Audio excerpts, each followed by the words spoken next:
According to reports, as part of a required change to take advantage of expanding market prospects at home, Chinese chipmakers are giving orders from local clients priority while refusing orders from international clients, according to sources. Certain major industry players, like Hua Hong Group, cancelled international orders to give preference to domestic firms owing to the scarcity of global chip supply. Media sources claim that Semiconductor Manufacturing International Company, SMIC, a major Chinese chip manufacturer, has similarly adopted a strategy of mostly accepting orders from domestic clients. The Hua Hong Group could not be reached for comment as of the time of publication.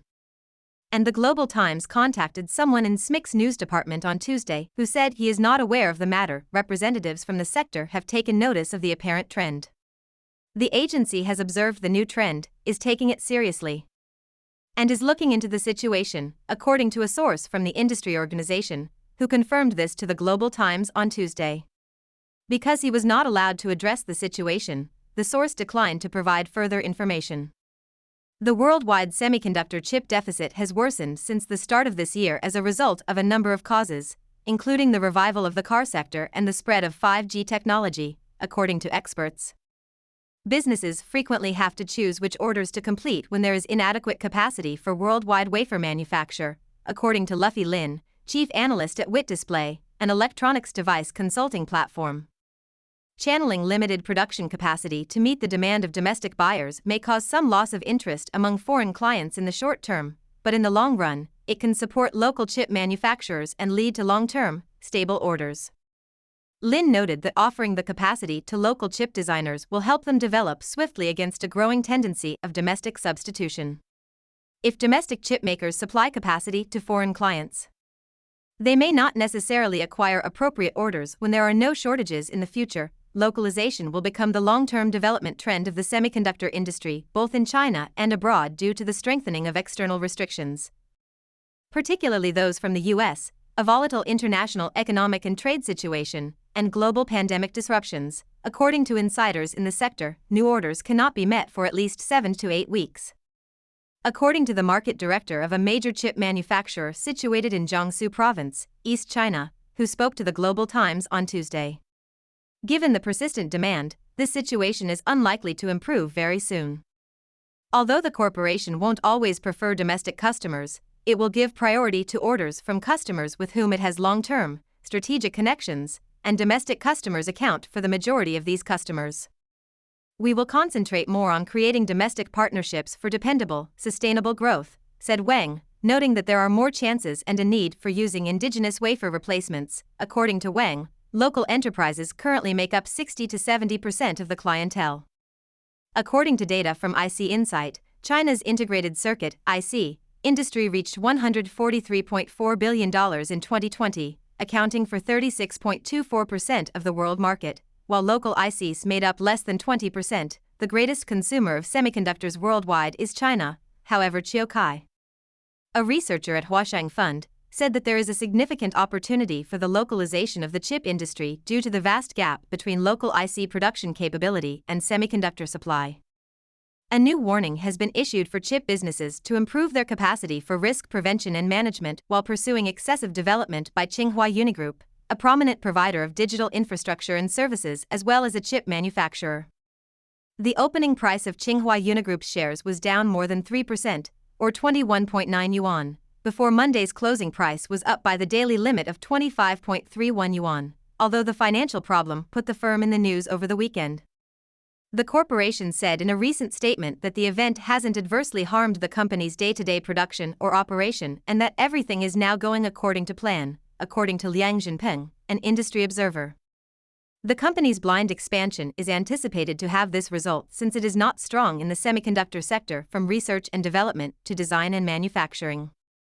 Liang also pointed out that the high cost and potential for great profitability make it difficult to purchase production lines in the semiconductor industry. As a result, Liang remarked, Unigroup cannot be trusted to purchase, and such expansion through acquisition needs to be cautious in the sector. As a result of Tsinghua Unigroup's apparent insolvency and inability to repay debts, the chip manufacturer got notification from the Beijing No. 1 Intermediate People's Court on Friday that its creditor Huasheng Bank had filed for bankruptcy reorganization of the business. Guoxin Micro, a subsidiary of Hua Hong Group that is also active in the semiconductor industry, released a statement on Friday evening stating that a group reorganization will affect the composition of its investment structure. As of the time of publication, Hua Hong Group could not be reached for comment, however. Guoxin Micro stated on its interactive platform on Monday afternoon that there has been no direct impact on the company's regular production and operations as a result of the creditor's application for restructuring of Hua Hong Group. But because the group firm hasn't yet released its 2020 annual report or audit report, many are left wondering just how bad the organization's debt issues actually are. Hua Hong Group's 2019 annual report shows that as of the end of the year, it had liabilities totaling 218.74 billion yuan and assets totaling 297.76 billion yuan, $43.22 billion. China Securities Journal said, without going into specifics, that Hua Hong Group is facing a lot of domestic and foreign bond defaults in light of its own statement on June 30. According to sources in the industry, Hua Hong Group has a lengthy history of debt issues related to its excessively quick development. Hua Hong Group, which was established in 1988, is the parent company of multiple listed businesses. Through acquisitions like Spreadtrum and H3C in recent years, the business has further strengthened its capabilities in semiconductor design and development as well as digital infrastructure. The largest publicized international acquisition for the company at the time was Linxens Group, a French chipmaker, which Hua Hong Group also purchased in April 2019 for €2.2 billion, $2.61 billion. The group firm also tried to buy MediaTek and Taiwan Semiconductor International Manufacturing, two major players in the sector, but none of those transactions were successful. 2019 saw a number of significant mergers and acquisitions, which apparently caused unusual changes in Hua Hong Group's foreign debt. According to media sources, the firm quickly produced an emergency statement claiming that there had been no default event either domestically or internationally and that it had adequate cash and stable fund liquidity in the semiconductor sector, where long-term capital investments are required. Acquisitions are costly and frequently do not produce a return on investment in the short term, increasing the danger of default, according to experts, although there have been similar incidents in the semiconductor business before. Analysts claimed that what occurred to Hua Hong Group is not an uncommon occurrence.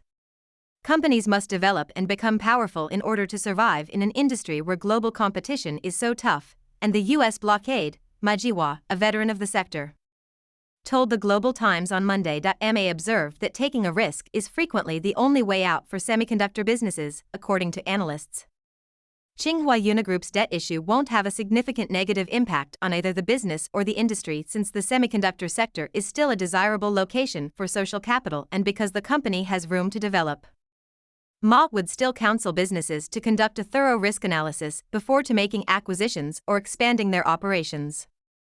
Domestic semiconductor businesses that specialize in artificial intelligence, AI, are among the first to experience significant gains as investment floods into the cash-burning chip sector amid China's all-out attempts to become independent and fight the U.S. threat. Many of them have quickly created and released goods that can compete with HiSilicon, a semiconductor subsidiary authorized by Huawei. New chip releases would be the main event of the WAIC 2021 conference, which was scheduled to start on Thursday in Shanghai. The mid-range and lower-end chips these chipmakers are developing will largely satisfy future demand for chips with both AI features and Internet of Things, IoT, functions, according to experts, and will pave the way for China's rise as a major chip manufacturing base.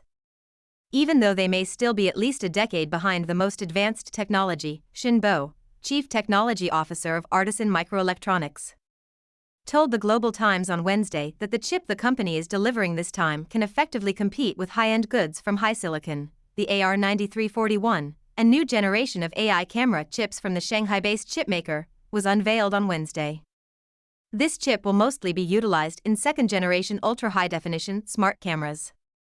It has achieved 3 to 5 times the processing capacity of HiSilicon-related products at a cheaper price, completely satisfying the requirements of HiSilicon's previous high-end clients, Xin said. Xin continued by saying that several comparable Chinese chipmakers are working to fill the order gap created by HiSilicon's US ban, the second version of Deep Thinking Unit, DTU. Developed by Chinese semiconductor firm Inflame to analyze enormous volumes of data for AI system training, was introduced on Wednesday. the first cloud AI inference chip from Vasti Technologies, Shanghai, Inc. was introduced on Wednesday. Its top performance is 200 TOPS, INT8. Additionally, as part of China's drive towards self-sufficiency, several large technology businesses, including ByteDance, Pingtuge, Alibaba's chip subsidiary, and Tencent, have declared a fresh push into creating semiconductors. With a market share of more than 80%, foreign firms like Nvidia continue to rule the Chinese market for AI chips. A representative from a local AI chip design business told the Global Times on Wednesday that domestic firms are, nevertheless, rapidly catching up. Once they have produced their own chips, industrial heavyweights with existing market dominance in smart gadgets or other items may employ those right away in place of imported ones, the source claimed. State-owned businesses, commonly referred to as the national team, are also making an attempt, but mostly in the more cash-intensive chip manufacturing industry. A distinct work division exists. The central government primarily focuses on the localization of essential machinery and materials in the manufacturing process, such as the construction of its own wafer factories, while private companies place more emphasis on design. An expert in the tech sector who is based in Beijing, Ma Jiwa, told the Global Times on Wednesday. In the field of chip fabrication, Ma said, breakthroughs can only be achieved through effort, regardless of cost. According to Ma, China will be able to independently make 7-nanometer chips in around 2 to 3 years, at which point it may overtake all other chip producers in the low to mid-priced semiconductor market. According to media sources, the largest chip manufacturer in China, Semiconductor Manufacturing International Corp. SMIC, said on Wednesday that it will increase its current manufacturing capacity of 45,000 8-inch and 10,000 12-inch wafers to accommodate additional client demand. The production of crucial 28-nanometer chips has allegedly been increased by SMIC since last year, which will be very important in the process of building a more comprehensive domestic semiconductor industry chain in China and reduce the need to rely on foreign foundries, according to official figures. China pulled all the stops in May to make chips despite a serious worldwide semiconductor shortage, increasing its output by 37.6% from a year earlier to 29.9 billion units, a record for a single month. Thank you for watching today's video. We will be much appreciating if you subscribe our channel and give us a thumb.